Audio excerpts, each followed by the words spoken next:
అందరికీ praise lord అండి. మనం ఈరోజు రాయిలా మారిన మత్స్యకారుడు అయిన పేతురు గారి కథ చూద్దాం. ఒక ఊరిలో సీమోను అనే మత్స్యకారుడు ఉండేవాడు. అతను ప్రతిరోజు తన తమ్ముడు ఆంద్రేయుడితో కలిసి గలిలియా సముద్రంలో చేపలు పట్టేవాడు. నలుపుడి దుస్తులు, కాసేపు చిరాగ్గా మాట్లాడే అలవాటు ఉన్న అతడు చాలా మంచివాడు. ఒకరోజు ఒక ఆధ్యాత్మిక గురువు అతని బోటుకు వచ్చాడు. అతడే యేసు. యేసు బోటులోకి ఎక్కి ప్రజలకు బోధించాడు. తరువాత సీమోనుతో ఇలా అన్నాడు, లోతైన చోటికి బోటును తీసుకువెళ్ళి మళ్ళీ వల వేసి చూడు అని. సీమోను మొదట ఆశ్చర్యపోయాడు. రాత్రంతా వల వేశాం ప్రభూ, ఒక్క చేప కూడా పడలేదు అన్నాడు. కానీ ఆయన మాట వినిపించి వల వేశాడు. ఆయన ఆ వల వేసినప్పుడు అప్పటి వరకు ఎప్పుడూ చూడని పెద్ద పెద్ద చేపలు వచ్చాయి. సీమోను గుండె కరిగిపోయింది. ఆయన మోకాళ్ళపై పడి ఇలా అన్నాడు. అప్పుడు యేసు ఇలా చెప్పాడు, భయపడకు, ఇకపై నీవు మనుషులను పట్టుకునే మత్స్యకారుడు అవుతావు అని అన్నాడు. ఆ రోజు నుంచి సీమోను తన వలలను, తన బోటును, తన జీవితాన్ని అన్నిటిని వదిలివేసి యేసుని వెంబడించాడు. ఆయన పేరు పేతురుగా మారింది, అంటే రాయి అని అర్థం. ఒకరోజు రాత్రి బోటులో ఉన్న శిష్యులు పెద్ద తుఫాను ఎదుర్కొంటారు. అప్పుడు యేసు నీటిపై నడుచుకుంటూ వచ్చాడు. శిష్యులందరూ భయపడ్డారు. కానీ పేతురు గారు అడిగారు, ప్రభు, నీవే అయితే గనక నీ వైపు నన్ను రమ్మని చెప్పు అని అన్నారు. యేసు పిలిచాడు. పేతురు నీటిపై నడవడం మొదలుపెట్టాడు.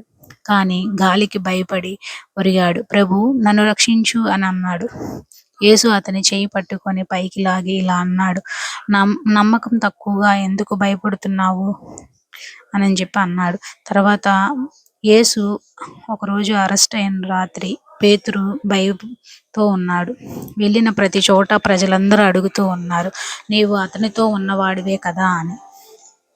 పేతురు చెప్పాడు, కాదు అని. ఇలా 3 సార్లు కాదు అని చెప్పాడు. తరువాత కోడి మొరిగింది. పేతురుకు యేసు మాట గుర్తొచ్చింది. అతడు బయటికి వెళ్ళి కన్నీళ్లతో ఏడ్చాడు. యేసు మరణం తరువాత మళ్ళీ జీవించి పేతురును చూశాడు. పేతురు, నీవు నన్ను ప్రేమిస్తున్నావా అని. పేతురు, అవును ప్రభువా అని 3 సార్లు అన్నాడు. యేసు ఇలా అన్నాడు, నా గొర్రెల్ని కాపాడుము అని. అదే రోజు నుంచి పేతురు ప్రభువు పనిని బలంగా నడిపించాడు. పెంతెకోస్తు రోజున పవిత్రాత్మ వచ్చాక పేతురు పెద్ద బోధ ఇచ్చాడు. 3000 మంది దేవుని మాటలు విని బాప్తిజం తీసుకున్నారు. అక్కడి నుంచి మొదలైంది క్రైస్తవ సంఘం చర్చ్.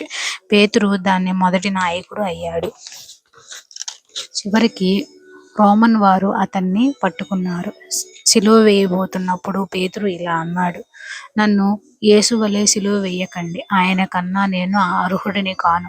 అందుకే అతన్ని తల్లక్రిందులుగా సిలువ వేశారు. ఇదే పేతురుది.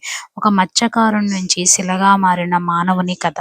దేవుడు సాధారణ వారిని అసాధారణంగా వాడతాడు. మనం ఎప్పుడు తప్పు చేస్తే క్షమాభిక్షతో దేవుని వద్దకు రావచ్చు. నమ్మకంగా ముందుకు సాగితే దేవుడు మన చేతుల్లో గొప్ప కార్యాలను చేస్తాడు. Praise lord.